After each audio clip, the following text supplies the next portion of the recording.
guys, we're back. Thanks for watching. I'm getting ready to tear this apart. Y'all heard the ticking noise. I'm taking stuff off right now. Here's my rocker arms. I'm almost certain that's what it is. I've done enough. I may end up doing them all, but what I want to do, I heard the noise in the rear. Bank 1. That is bank 1, ladies and gentlemen. Let's get these this language right. Okay, this is obviously bank 2 if that's bank 1. Cylinder 2, 4, and 6, cylinder 1, 3, and 5. Now, everybody know I done countless videos on there. Intake come up, valve covers come off, and from there, you start tearing apart the valve train. But first, before you tear apart the valve train, make sure you find the culprit. It's gonna be at least one I know of, and I heard my one in the back, so I might just pull that one off first and go from there. But since both of them got to come off, there's no need in picking and choosing. So I am going to tear down bank 2 and 1. All right. So yeah, these are OEM guys. From my understanding, they've been redesigned. Now, same part number. They even look exactly alike. But this van is like a 2015, I want to say. And even the 2011, the 3.6 showed up in the minivan in 2011. That's when they changed the bus network. They changed everything. So, like I say, the 2011 rocker arms may not be the same as these. So if you go in with the updated, here's the number that dictates change. Part number may be the same, but anytime you start, this number here start changing, like the early edition, when they first built the car or the engine, it probably was something like AA. Okay, revision B showed up, and then revision C. So I guess right now we're finally up to revision AH, and because that's the latest number, that's the one parts department gave me. Okay, so you can always tell if something has been changed, at least revised or anything like that. And so the last 2 digits of the part number, which may end up being letters. Okay, so you're gonna have the part number and 2 letters at the end, which dictate revisions. Okay, so I got a lot of work to do, guys. Let me go to the air brake. I'm gonna start ripping this thing apart. Y'all don't see me rip them apart plenty of time. In fact, I got videos all over the place. So for this sake, I won't record the preliminary stuff. I'm gonna get down to the guts. I got footage of me turning it down because some people want to see that. So I'm gonna put a video clip of me tearing it down. Let me get going. I got a lot of work to do. Stay tuned. I'm going anywhere. I will be right back.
Alright guys, for some reason I decided to start in the rear.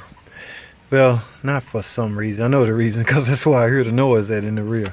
Alright, I'm in the middle. I got the valve cover off. This one was a pain. Sometimes you might have to create you some slack in this hose.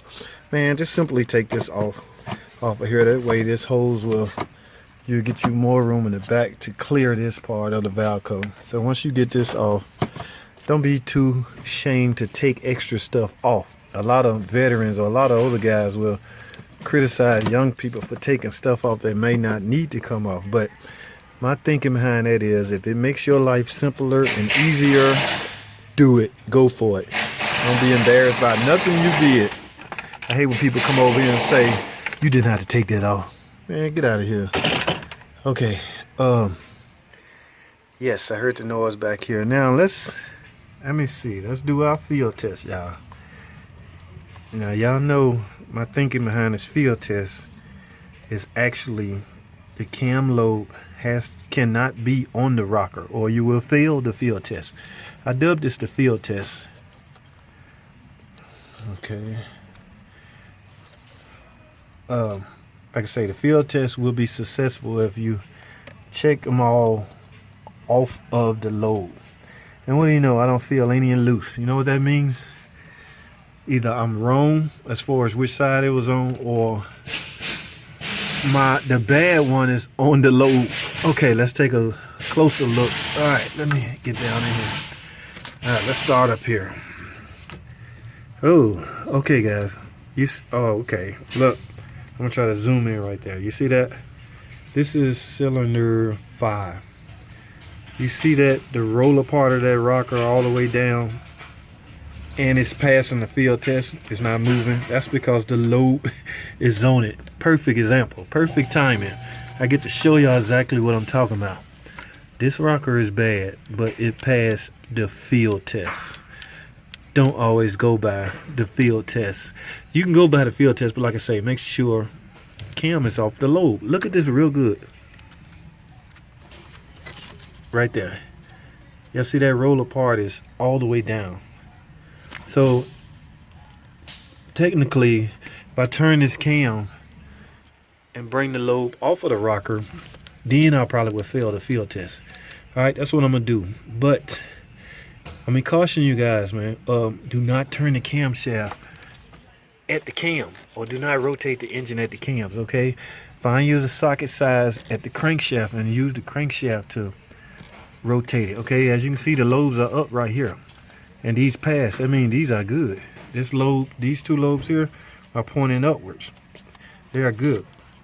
These two lobes here are obviously down. One cylinder has to be, one valve, this will be V6, so the valve in one has to be down if all the rest of them are up. So, and this one looked fairly bad too. Look at that, y'all.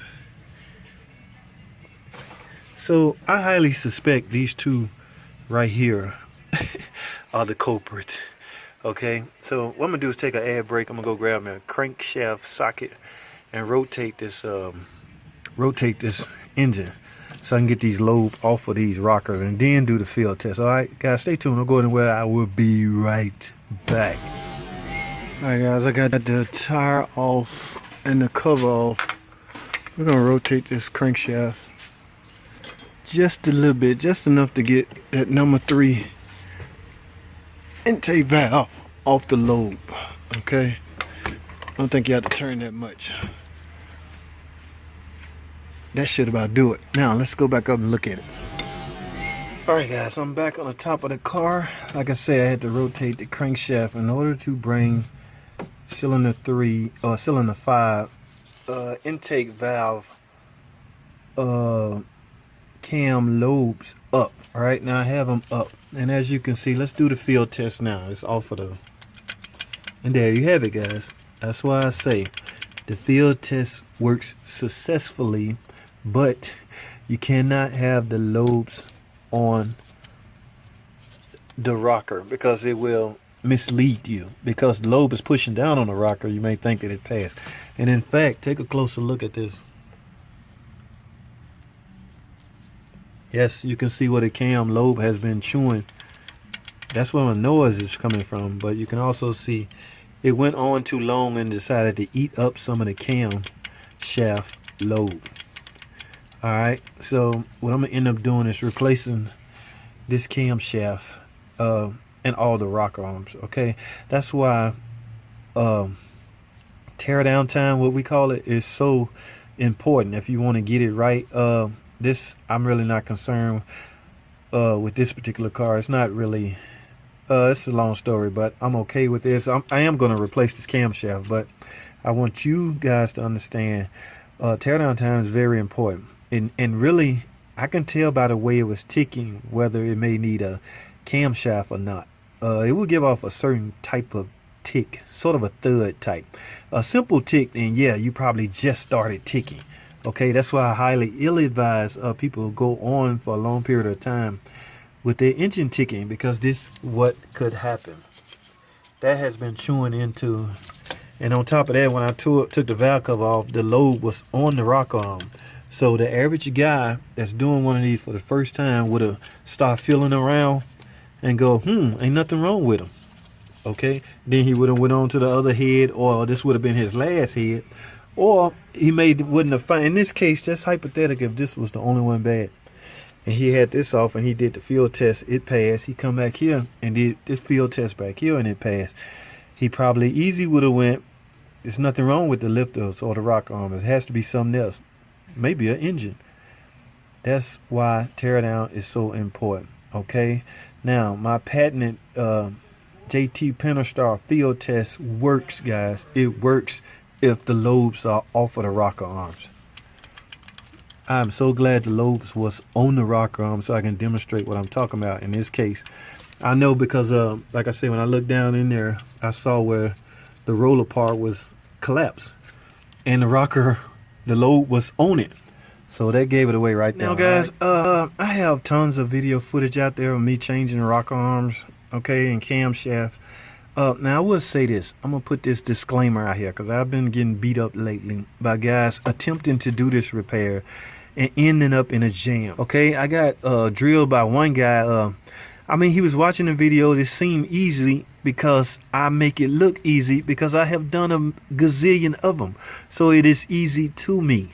All right, that's not the case with you. Okay, so I highly ill-advise you doing this type of repair. Now, a job like this, okay, if you take the valve cover off and you see rocker arms down here on cylinder 5, that's the farthest away from the change. This is the, if you're gonna do any and not stand a chance, risk a chance of doing anything wrong, this would be the perfect job, because you can simply lift up on the cam partially and fish this rocker out of here and go in with new ones.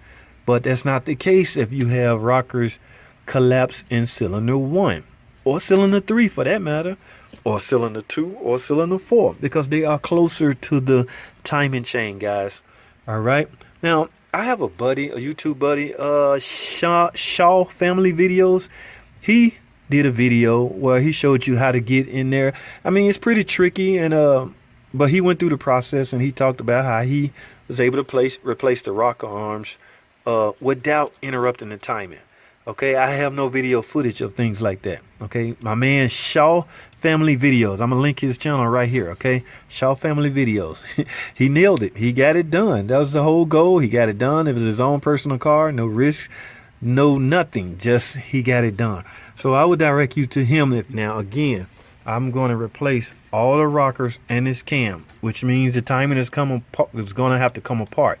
I have no problem with that. I can do this fairly easy.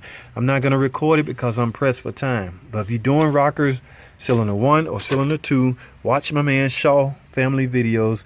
I'm going to complete this job now. I finally got a good example to show performing, I call it the JT Pentastar field test. Make sure the lobe is not on the rocker. That's all, guys. That's all I have, man. I'm spending way too much time talking and not working. So, guys, thanks for watching. Comment and subscribe. And I'll see y'all on the next video.